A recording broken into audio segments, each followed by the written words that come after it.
साथियों, सादर नमस्कार। और ख़ासकर उन विद्यार्थियों के लिए जो हिंदी भाषी है और हिंदी साहित्य के विद्यार्थी है या किसी भी विषय के विद्यार्थी क्यों न हो। हम हिंदी भाषी प्रदेश से होने के नाते कम से कम हिंदी सही उच्चारित करें, शब्दों का सही प्रयोग करें।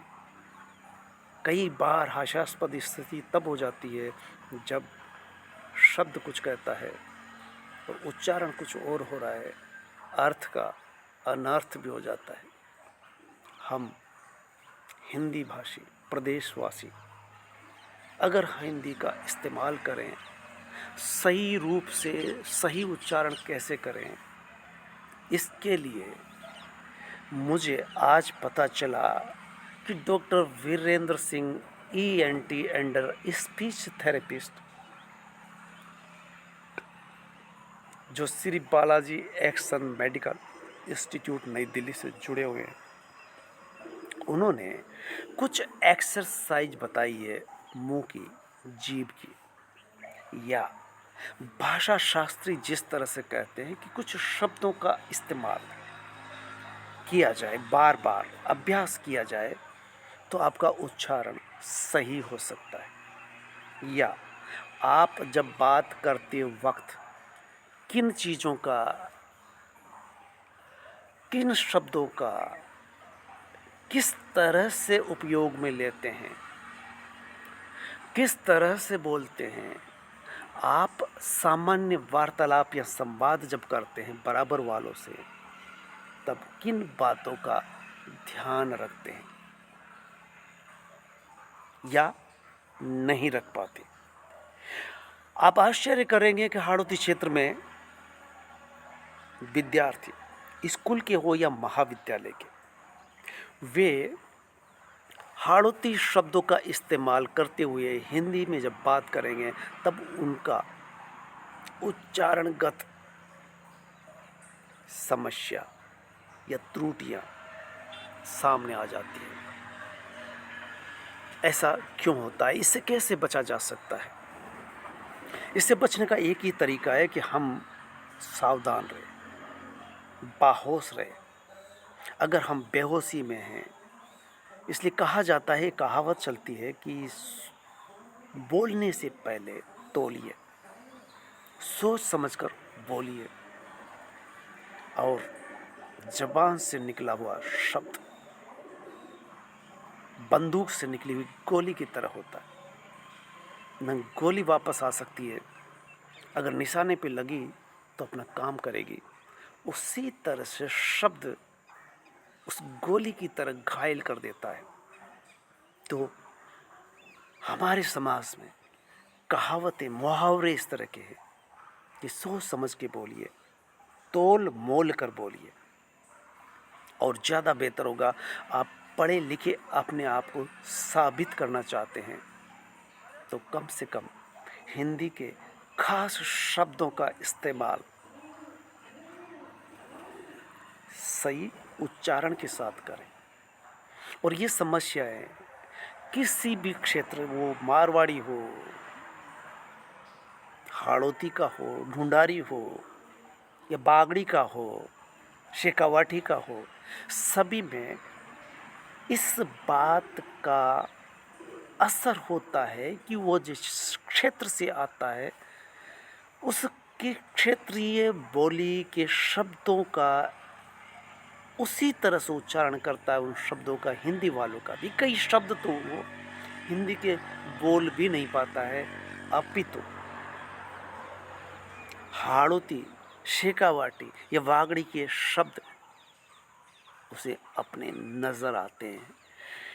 इसलिए नई शिक्षा नीति 2020 में प्राथमिक शिक्षा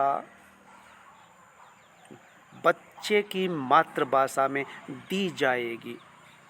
मैं इस पहल का दिल से स्वागत करता हूँ। ये विद्यार्थियों के हित में है। 100% लोग असहमत होंगे, लेकिन मैं दावे के साथ कहता हूँ कि ये उन विद्यार्थियों के हित में इसलिए होगा कि वे भाषाई ज्ञान, प्रारंभिक शिक्षा का ज्ञान सरलता से, सहजता से ग्रहण कर लेंगे। फिर 5वीं कक्षा के बाद वो हिंदी पढ़ सकते हैं, अंग्रेजी पढ़ सकते हैं। आप देश के विविध प्रदेशों की भाषा, मलयालम, कन्नड़, मराठी, तेलुगु, तमिल, असमिया, किसी भी एक भाषा को लेकर के विशेष योग्यता हासिल कर सकते हैं। हिंदी माध्यम तो आपका रहेगा, लेकिन इसके बावजूद ज़रूरी नहीं कि आप अंग्रेजी पढ़ें। आप तमिल, तेलुगु, चाइनीज़, जापानीज़ कुछ भी पढ़ सकते हैं। ये विश्वविद्यालय में जाकर के आपको ये सुविधाएं मिलती है। तो हम वापस लौटते हैं। आज का मुद्दा था कि विद्यार्थी हो या आम नागरिक, आप अपनी भाषा को सुधार सकते हैं। आप देखते हैं कि वह नेता जो सदा हुआ भाषण दे लेता है, अच्छा वक्ता होता है, अखिलेश हो समाजवादी पार्टी का, या मोदी जी पीएम गुजराती होते हुए भी हिंदी में अच्छा वक्तव्य दे लेते हैं। मनोज झा जो बिहार से आते हैं, प्रोफेसर है, संसद में उनको बोलते हुए सुना जा सकता है। ऐसे बहुत सारे विधायक सांसद हो सकते हैं। आप भी कुछ अभ्यास करके अपने शब्दों को उच्चारण की दृष्टि से स्पष्टता के साथ बोल सकते हैं। शब्द को, वाक्य को अगर सही बोल रहे हैं, सही तरह से उच्चारित कर रहे हैं, तो सामने वाले पर अच्छा असर पड़ता है। आप दुकानदार है, व्यापारी है, या सामाजिक व्यक्ति है, समाज के पंच है, सरपंच है, कोई भी हो सकते हैं। भाषा संवाद का बहुत बड़ा माध्यम है। तो संवाद करने में आपको सहूलियत हो सकती है, सामने वाले पर अच्छा असर पड़ सकता है अगर आप सही तरह से शब्द का प्रयोग कर रहे हैं। तो डॉक्टर वीरेंद्र सिंह जो स्पीच थेरेपी भी है, उन्होंने बहुत ही अच्छी बात बताई है। वो कहते हैं कि सही शब्द का इस्तेमाल, सही तरह से उच्चारित शब्द या वाक्य आपके व्यक्तित्व को बनाता है, आपके प्रभाव क्षेत्र को बढ़ाता है। क्या करना चाहिए? तो कुछ व्यायाम बताते हैं, वो 3-4 क्रमशः हम देखते हैं। पहला व्यायाम जीभ का होगा, क्योंकि बोलने में जीभ ही महत्वपूर्ण होती है।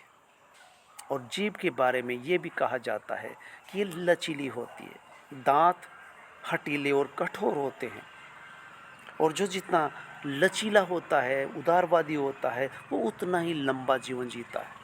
इसलिए जीभ के लिए कहा जाता है कि जीभ अंतिम समय तक आपका साथ देती है, दांत पहले ही साथ छोड़ जाते हैं।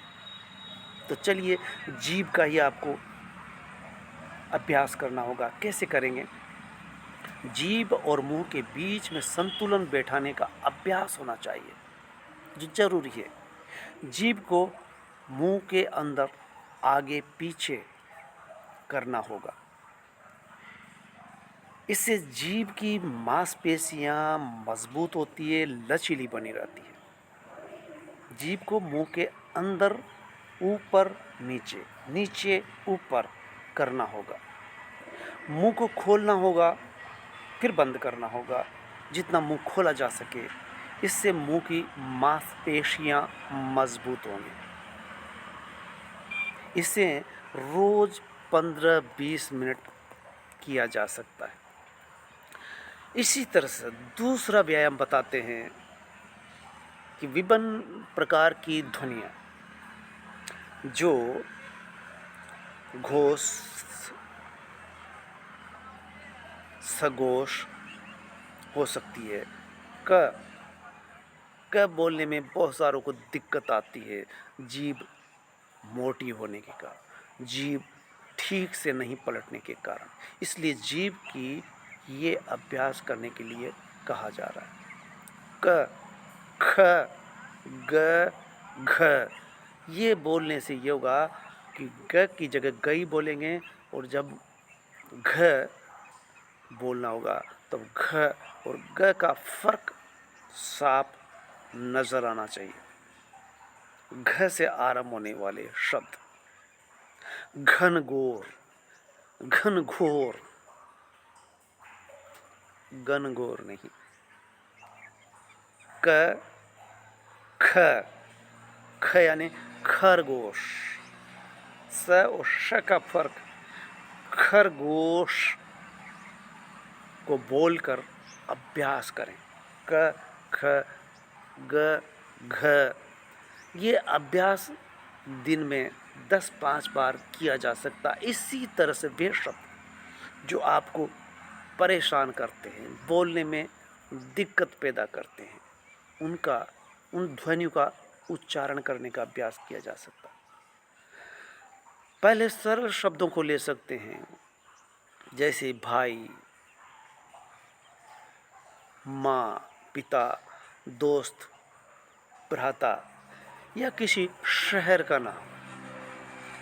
जैसे कुछ जटिल लगता है, कोयम्बटूर, पुणे, मुंबई, कलकत्ता, इनको बार बार बोल करके शब्द को और वाक्य को शुद्ध किया जा सकता है। धीरे धीरे ये शब्द अभ्यास करने से फिर कठिन शब्दों का बोलने का अभ्यास किया जा सकता है।